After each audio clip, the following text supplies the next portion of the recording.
All right, we are going to start with the example that is on page 150 in your textbook. So this is example 1, video 1 for means of samples. Okay, so what I've done, and I guess I can read it, and we'll go through how we've broken this down and what our goal is here. All right.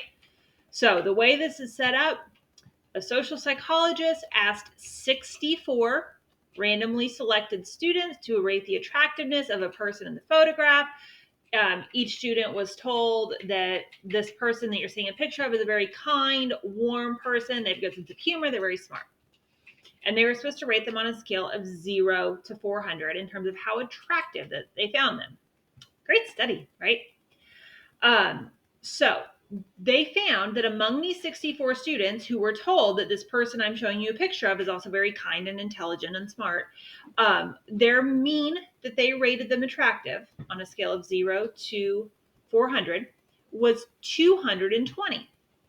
Now, the psychologist had done research in the same way before, but didn't mention anything about the personality of the person in the picture. They just said, hey, scale of 0 to 400, how attractive do you find this person? Again, great research. What they found was that when they did the study that way in general, there was a mean of 200 in terms of the rating and a standard deviation of 48. So let's pull out our significant numbers and let's talk about what it is we're trying to do here. Actually, first let's talk about what we're trying to do. Then we'll pull numbers. So what is it that we're trying to do here? We have two groups of students, right? Take a minute and think about what are your two groups of students? What are your two populations? I'll give you a second to answer before I say it. Your two groups are the students who were told the person in the picture had good personality qualities and the students who weren't told anything and just shown the picture. Okay, those are your two groups. So what are we trying to do here? What is the point? We're trying to assess if the students who were told that there were positive personality qualities rated this photo significantly different than students in general who weren't told anything about their personality. So the null hypothesis would be there was no effect. Knowing about the personality makes no difference at all, right? That's the null hypothesis. We are trying to show that the data does not support that. We want to show knowing that they had a good personality influences their results.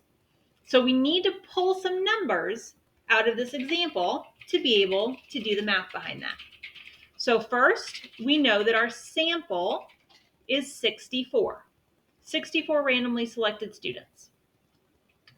We know that the mean of their scores was 220, right? The mean by the 64 students was 220. We know that the average of some larger group of students that we don't know the number of, but we know that their average rating was 200. So we do mu 200. Remember, that is the symbol for talking about the mean of a population. And we know that their standard deviation, which is noted by this lowercase sigma, was 48.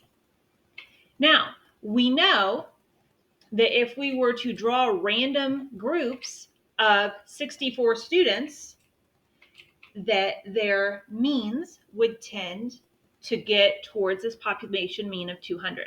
So we can use this population mean of 200 to calculate this based on all the things theory related that we've talked about in our other 5 videos or however long-winded I've been.